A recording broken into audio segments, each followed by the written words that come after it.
We're going to be installing this front hub bearing assembly in the driver's side of this 2008 Acura MDX. All right, we're going to take our wheel off and use a 22mm socket.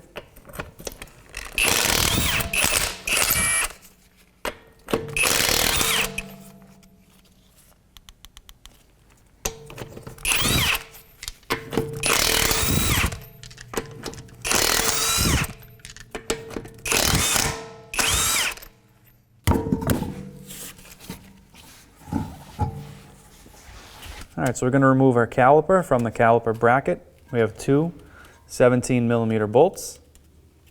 We'll take those out now. I'm just going to break them free, and we'll switch over to another tool.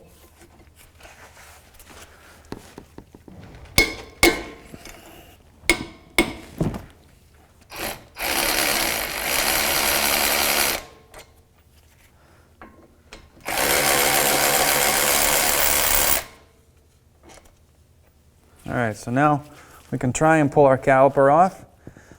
Obviously this one's not going anywhere, so we just use a small pry bar. See if we can get behind the caliper and wedge it backwards. Just do top and bottom, work it out evenly. And at this point is when you want to start to think about what you're going to do with the caliper. We're going to take it, put it on a hanger, and hang it up above without putting any excess strain on our rubber hose. So with one hand on the caliper, we'll take it, back it all the way out. And we'll take our hanger, and we'll just hang it up on the strut coil. All right, so now we can take our pads out. We'll start with the rear pad. Just gonna use a flathead screwdriver. I'm gonna get in between the groove and the pad here and just push out. And we can get in the top. Just wedge that top out. Now take into account we have our wear indicator here, so on our new pads we'll put it in the same position. We'll do the same thing on the front. Sometimes you're able to just grab them and pull them out. Alright, so we have our caliper bracket left. We have two bolts holding in the caliper bracket. We are going to remove them with a 19mm socket on a breaker bar, and then we'll switch over to a ratchet.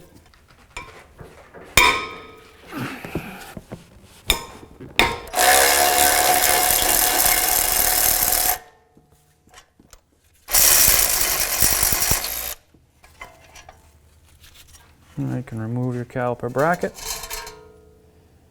So now we have our two Phillips screws holding our rotor in place to the hub. What we'll do is back these screws out. We did spray them with penetrant, let it sit for a little while. If you do have trouble getting these screws out and you are replacing your rotor, you can try using a hammer and shock freeing these up a little bit.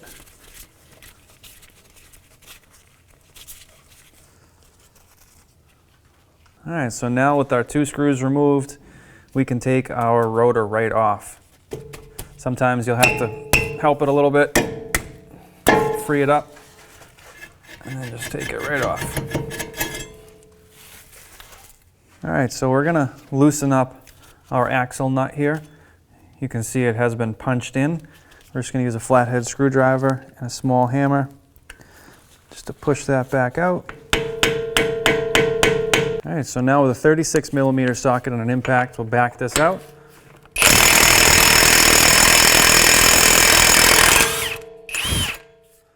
We're going to take these two bolts out here, holding our hub assembly to the knuckle. They're 17mm. We're going to break them free.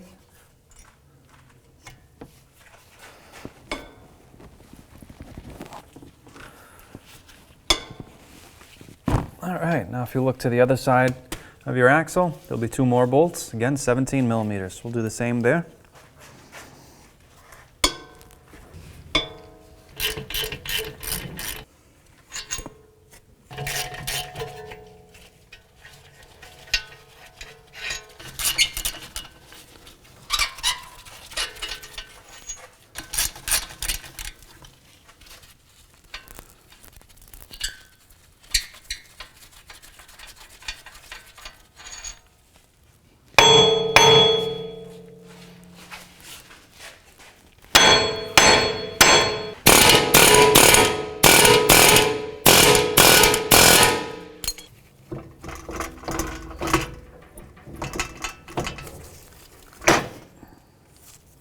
All right, so before we install our new hub, we're going to clean this surface where the hub mounts and rides against. We'll also clean our axle splines the best we can. Just giving it a quick wipe with some penetrant, get any of the loose debris. We'll come back with a wire brush and just detail it out a little bit.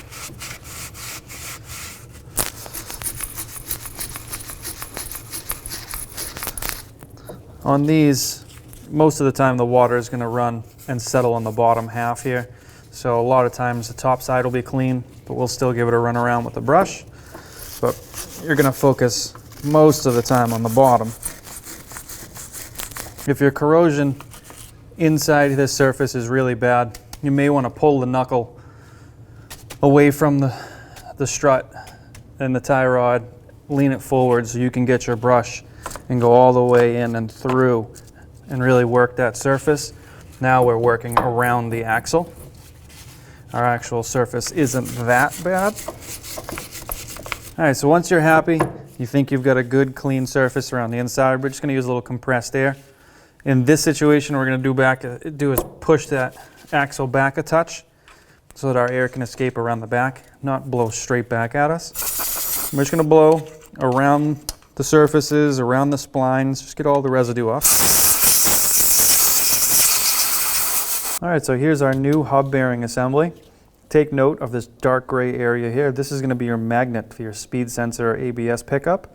Do not put this against any metal surfaces. It'll pick up shards and pieces, get inside there and ruin that, as well as throw off your speed sensor signal. Before we install this into the vehicle, what we're going to do is apply a light coat of grease around the outside and on the mating surfaces, which this is one, and here this flange will be the other. All right, so now that we've got some grease on our mating surfaces of the hub, we're going to sit our backing plate on.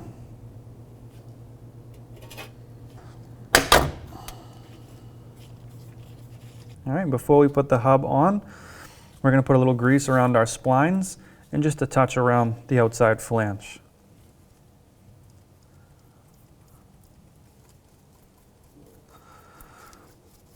What we're doing here is just trying to prevent corrosion and a little ease of removal if you ever have to take your hub back out. All right, so now that we have a little grease around our mating surface and the spline, what we're going to do is put one hand on the axle, pull it forward just a little bit while we slide our new hub in place. You might have to twist a little bit to clock it into position. All right, so now with a rubber mallet, we can continue to put a little forward pressure on our axle and evenly tap in our hub. All right, and we'll let the bolts pull it in the rest of the way. All right, now we can reinstall our hub bolts. It's going to go straight back through and thread in. In our case, we had to move and rotate the hub flange just a little bit. Again, we're just using a rubber mallet and just kind of rotate that till your bolts line up. So we're going to get 2 in, and the rest of them should be lined up after that. So there's 1. All right, now we can move on to our other 2 bolts.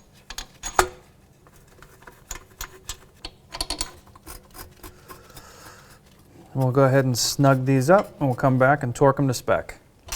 And to get the hub to pull in evenly, we're going to snug these up opposite from each other. So we'll go from here to the top on the other side.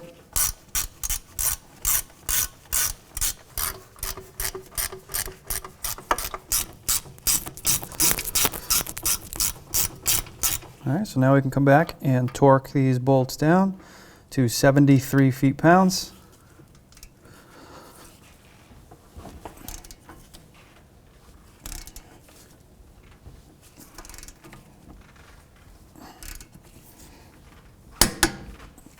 We're going to do a crisscross or an X pattern on these to make sure we're pulling it in even.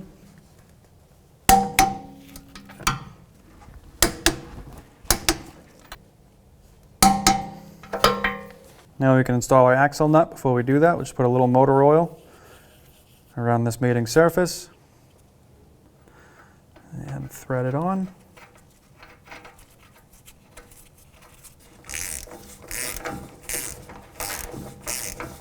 All right, so with the vehicle lowered down, we're now able to torque down our spindle nut. What we're going to do is put a long pry bar in place, using the ground as leverage to stop the wheel from spinning. And we're going to torque that nut down to 242 foot-pounds. All right, so now with our spindle nut locked down, torqued down, we can go ahead and drive our lock stake home. Just going to use a punch. So now what we're going to do before we put the rotor on is just put a little anti-seize on our hub face. And we can put our rotor on. You want to line up your screw locations on your new rotor.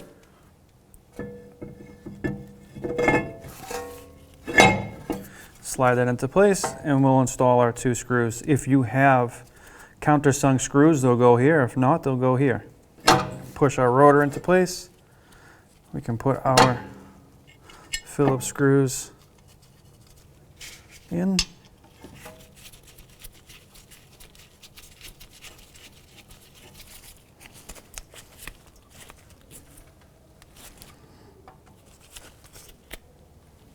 All right, so now we're going to clean up our caliper bracket. First thing we're going to do is just take off our hardware. I'm going to use a flathead screwdriver and just pop the metal hardware off. We do have new hardware, so no need to be gentle with them. And we can discard those. Now what we're going to do now is pull our pins. All right, so you want to take note. If you look at these where your bolts go, this is fully round, this one has a notch in it. I'm going to take note of which side or location, top and bottom, that notch goes. First thing you want to do here is just pull back that rubber boot best you can. If you can, grab a hold and pull out your pin. And we'll set that aside. We'll do the same on the bottom.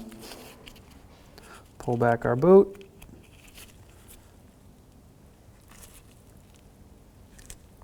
This one's a little bit more stubborn. See if we can get in there behind with the pair of pliers. We don't want to use pliers on anything back here. So we're just going to use pliers on the top and just rotate and pull out.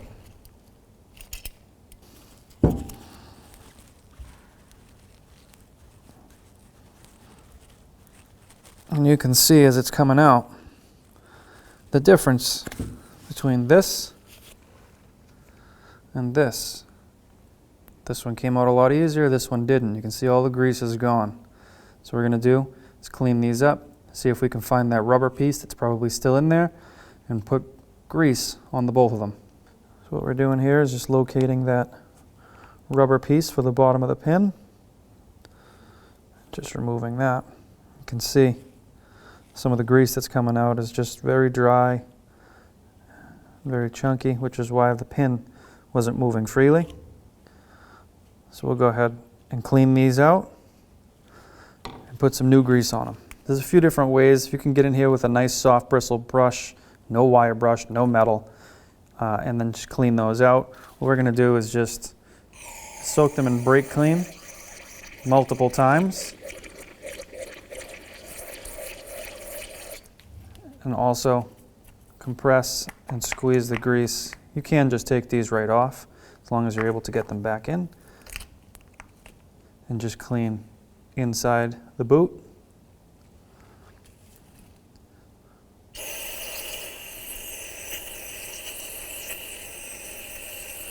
I'm just trying to remove all the old grease best we can.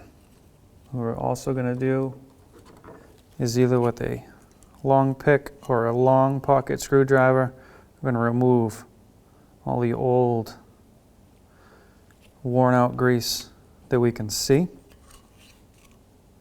I'm actually going to switch to a long screwdriver now.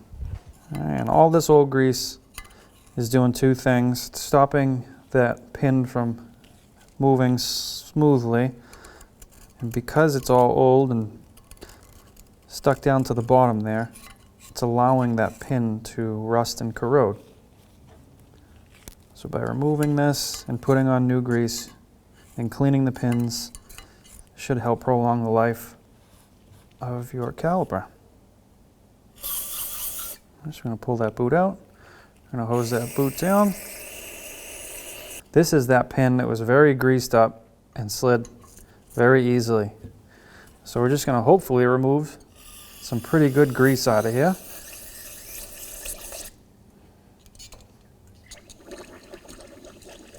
All right, so now we're going to clean up where our bracket hardware goes. We're going to start with a wire brush, and then if we need to, which we probably will, move over to a air tool with just a Scotch pad on it or equivalent.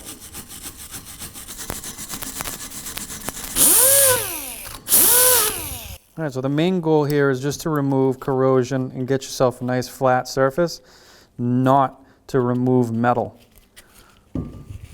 So we're not using a sanding disc, we're not trying to take off any metal. All right, so now we can start to reassemble our caliper bracket. What we're going to do is just hold it in the orientation it will go in the vehicle so we know our top and our bottom. And that, and just lay it down so we know our top is here. What we're going to do is put a little brake grease. Again, we took out some of the corrosion here. We're going to protect that with some brake grease. Not a lot, just a light coat. That is too much, but we'll take that and spread it across both sides.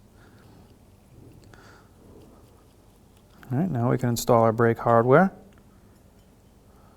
in the correct orientation.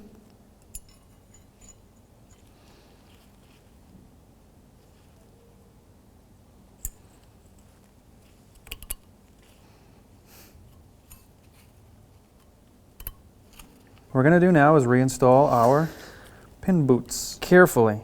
We're not looking to poke holes. We're just going to help our rubber boot in place.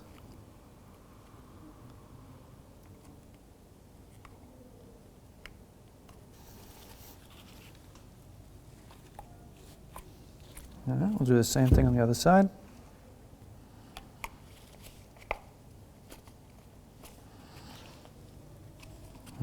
Just check all the way around, make sure it's nice and flat against the bracket. All right, so now that we have our pins cleaned, what we're going to do is apply just a light coat of grease all the way up to that rib there.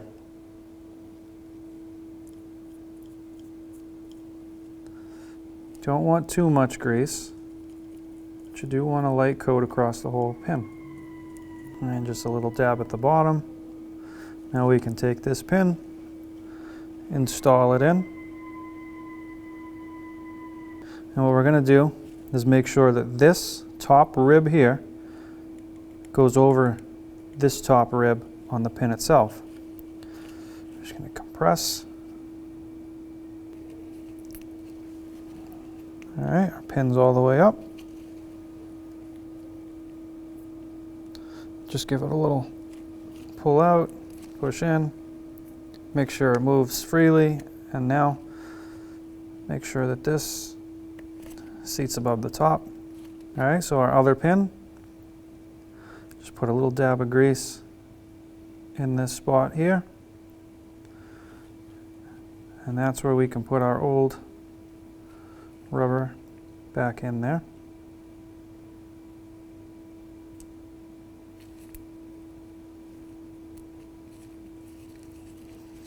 And again, we'll put a little grease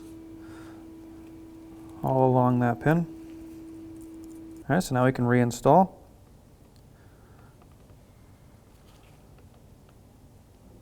Now you see, very hard to go in. Sometimes that's because of too much grease. right? We know we didn't put a large coat of grease on there, so it should just be air trying to work past. Once we get there, it should move freely. We'll check that. All right, so now we have our caliper bracket ready. We can put it back in the vehicle. Just want to put it in place. We'll start on our top bolt. Put our bottom in.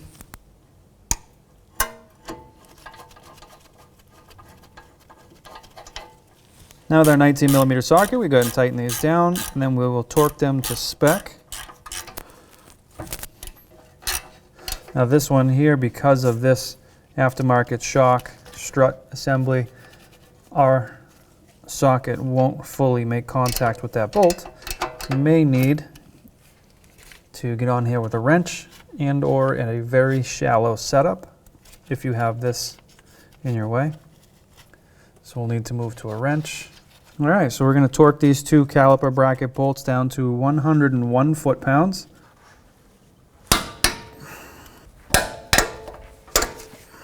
All right, so now we can install our pads.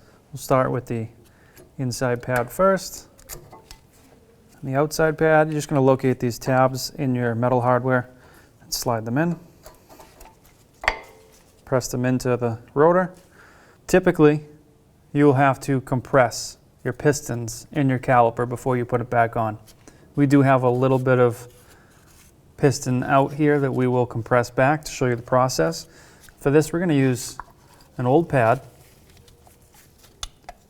and a compressor tool. Once you've got them as flush or as low as they need to be to get over your new pads, just go ahead and release the pressure. Remove your tool, your old pad, and we can take our caliper off the hanger, put it back into place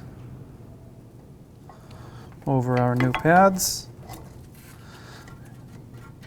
and on our pins. And you can see this top pin has to be moved slightly to align with this angle here. So using that notch and a pry bar, a flat screwdriver, we'll just rotate that. And we can thread in our top bolt.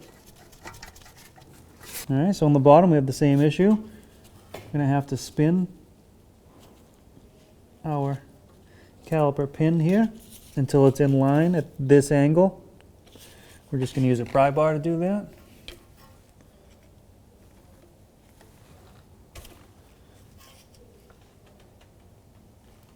All right. Now we can insert our bolt.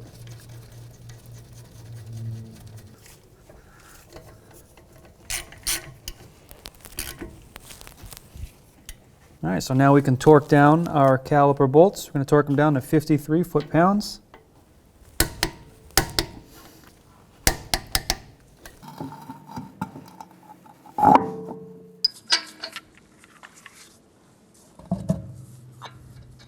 All right, so we're just going to not torque these, but just tighten them up, and we'll come back and torque them. All right, so now we can torque down our lug nuts. We're going to tighten them down to 94 foot-pounds. Again, we're going to use a 22mm socket for that. We're going to do them in a crisscross pattern.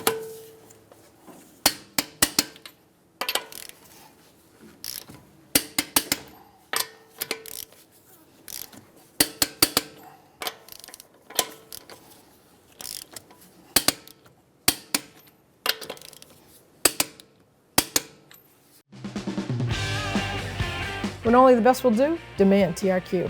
The only company that lets you view before you do. TRQ is committed to offering the highest quality aftermarket auto parts that are engineered for peace of mind.